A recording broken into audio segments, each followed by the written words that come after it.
কথা বইলা শেষ করার মতো নয়।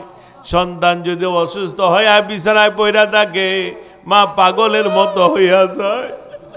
এমন মা আছে রে, আল্লাহ দরবারে হাত তুলে বলে, মাবুদ, আমার সন্তানের কষ্ট আমার আর সহ্য হয় না, প্রয়োজনে আমার সন্তানের রোগটা তুমি আমারে দিয়া দাও, তারপর আমার কলিজার টুকরার সন্তানরা আর কষ্ট দিও না।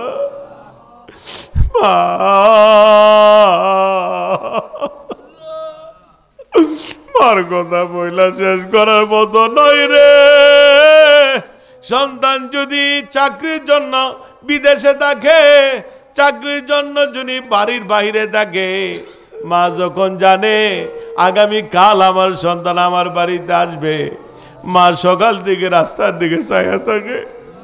একবার মা দরজা খুইলা তাকায়, আরেকবার জানালা খুইলা তাকায়, একবার উঠানের মধ্যে দৌড় দিয়া যায়, আবার উঠান দিকে দৌড় দিয়া ঘরের মধ্যে আসে। পরিবারের লোকেরা ডাক দিয়া বলে, মা আপনি কেন এত ছটফট ছটফট করতেছেন? মা ডাক দিয়া বলে, তোমরা বুঝবা না, আমার কলিজার টুকরা অনেক দিন ধরে বাড়ির বাহিরে, এর চেহারাটা আমি অনেক দিন ধরে দেখি না। এ বাড়িতে না আসার আগ পর্যন্ত এর চেহারাটা না দেখলে আমি মার কলিজা ঠান্ডা হবে না। আগামীকাল কোন মসজিদে জানি এলান হয়ে যায়, কে জানি আমাদের কাছ থেকে বিদায় হয়ে গেছে। আল্লাহ তুমি আপনার মাফ করে দাও, আল্লাহ আল্লাহ তুমি আপনার মাফ করে দাও, আল্লাহ তুমি যদি মাফ না করো আল্লাহ, আমরা কার কাছে যাব? যাওয়ার তো কোনো আর জায়গা নাই।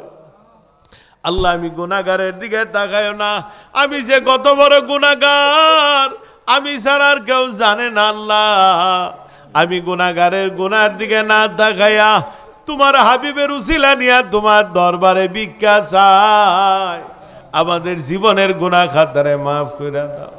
মাবুদ রে, জানি না কার দরদি বাবা না, বাবা হারায়া এতিম বেশে তোমার দরবারে হাত তুলছে।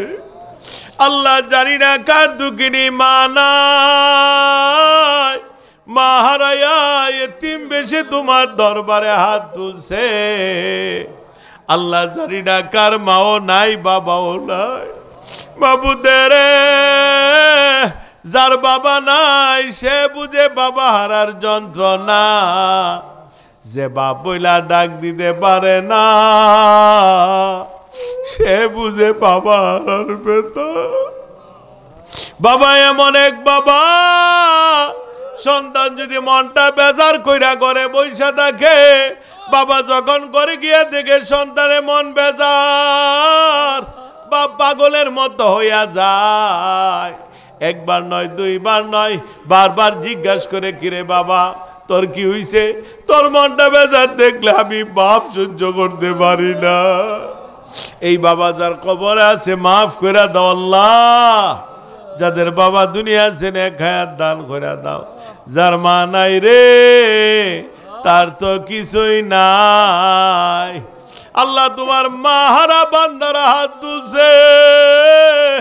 মা এমন এক মা, মার কথা বইলা শেষ করার মতো নয়। সন্তান যদি অসুস্থ হয় বিছানায় পড়া থাকে, মা পাগলের মতো হইয়া যায়। এমন মা আছে রে, আল্লাহ দরবারে হাত তুলে বলে, মাবুদ, আমার সন্তানের কষ্ট আমার আর সহ্য হয় না, প্রয়োজনে আমার সন্তানের রোগটা তুমি আমারে দিয়া দাও, তারপর আমার কলিজার টুকরার সন্তানরা আর কষ্ট দিও না।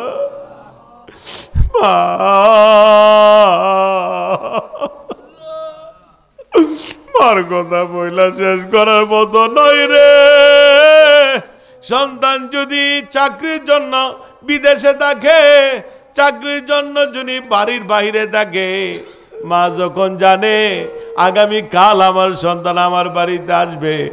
মা সকাল থেকে রাস্তার দিকে চাইয়া থাকে, একবার মা দরজা খুইলা তাকায়, আরেকবার জানালা খুইলা তাকায়, একবার উঠানের মধ্যে দৌড় দিয়া যায়, আবার উঠান দিকে দৌড় দিয়া ঘরের মধ্যে আসে।